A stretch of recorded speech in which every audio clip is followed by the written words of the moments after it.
आपने आजकल देखा होगा मार्केट में बहुत से फ़ोन्स मिलते हैं जिसमें अलग-अलग यूनिक डिज़ाइन्स ऑफ़र किए जाते हैं, यूनिक फीचर्स मिलते हैं। कुछ फ़ोन्स में ट्रांसपेरेंट बैक पैनल मिलता है, किसी में एलईडी इफ़ेक्ट मिल जाता है। तो देखिए, अभी तक आपने कोई ऐसा फ़ोन नहीं देखा होगा जिसके पीछे फ़ैन लगा हुआ हो। इसको पॉसिबल किया है ओप्पो ने। ओप्पो ने कुछ टाइम पहले ओप्पो K13 टर्बो नाम का एक नया वेरिएंट चीन में लॉन्च किया था, जो अब इंडियन मार्केट्स में लॉन्च किया जा सकता है। और मैं आपको बता देती हूँ कि ये फ़ोन ना ऑलरेडी इंटरनेट पे काफ़ी वायरल हो रहा है अपने न्यू लुक और नए फीचर्स को लेकर। वैसे ओप्पो K13 सीरीज़ में पहले ओप्पो K13, K13X जैसे मॉडल लॉन्च किए जा चुके हैं, लेकिन इस बार पहली बार होगा जब कंपनी ऐसा कोई टर्बो मॉडल लेकर आएगी, वो भी यूनिक लुक के साथ। अब मैं आपको बताती हूँ कि क्यों ये फ़ोन इतना ज़्यादा ट्रेंड में आ चुका है। क्योंकि इस फ़ोन के पीछे कैमरा मॉडल के ठीक नीचे एक स्मॉल एक्टिव फैन लगाया गया है और इसे ओप्पो के सेल्फ डेवलप्ड कूलिंग इंजन का हिस्सा बताया जा रहा है, जिसमें इंक्लूडेड है एयर डक्ट्स और एक बड़ा वेपर चैम्बर कूलिंग सिस्टम। अब इसका फ़ायदा ये है कि ये थर्मल मैनेजमेंट को बढ़ाता है, जिसमें आपको 20% ज़्यादा मैनेजमेंट मिलता है दूसरे फ़ोन्स के कंपैरेटिवली। और इसमें ये भी बताया गया है कि अगर आप किसी फ़ोन में लगातार गेमिंग करते हैं तो ये आपके फ़ोन को ओवरहीट होने से बचाता है और उसकी थर्मल स्टेबिलिटी को और ज़्यादा बेटर बनाता है। अब देखिए, ये है इस फ़ोन का मेन हाईलाइट। इस सब के अलावा फ़ोन में बेसिक फीचर्स है। 6.8 इंच का बड़ा एमोलेड डिस्प्ले मिलता है, 1.5 के रिजोल्यूशन है, QHD resolution, 120 hertz high refresh rate, 1600 nits की ब्राइटनेस मिल जाती है।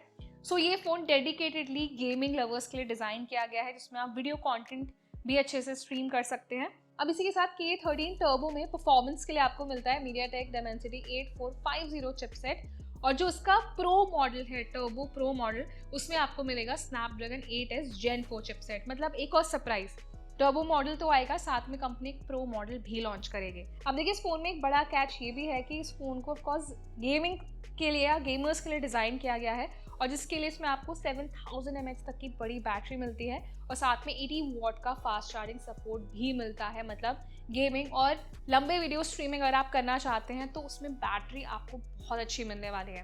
तो देखिए, इस फ़ोन के ना एक या दो नए बहुत सारे हाइलाइट्स हैं। अब इसमें इनबिल्ट आपको फ़ैन भी मिल रहा है। वैसे जो ये वेपर चैम्बर कूलिंग सिस्टम है ना, ये अभी तक महंगे फ़ोन्स में मिलता था, लेकिन ओप्पो का जो ये फ़ोन है ना, ये भी थोड़े स्लाइटली हाई प्राइस पे इंडिया में आ सकता है। तो मैं ये मान सकती हूँ कि ओप्पो अब उस सेगमेंट में अपना फ़ोन लॉन्च करे जहाँ वो डेडिकेटेडली गेमर्स के लिए एक नया फ़ोन लेकर आने वाली है। अब देखिए, इसके साथ ना फीचर्स खत्म नहीं होते हैं। कैमरा वाइज भी फ़ोन अमेजिंग होने वाला है। 50 MP का मेन सेंसर मिल जाएगा, 2 MP का एक सेकेंडरी कैमरा और 16 MP का सेल्फी कैमरा। मतलब डुअल सेंसर्स, और सेल्फी के लिए आपको एक नॉर्मल कैमरा मिल जाएगा। मतलब देखिए, कैमरा पे बहुत ज़्यादा फोकस नहीं है। ये स्पेसिफिकली, जैसे मैं बार बार बोल रही हूँ, कि ये एक गेमिंग स्मार्टफोन है जो स्पेसिफिकली गेमर्स के लिए बनाया गया है।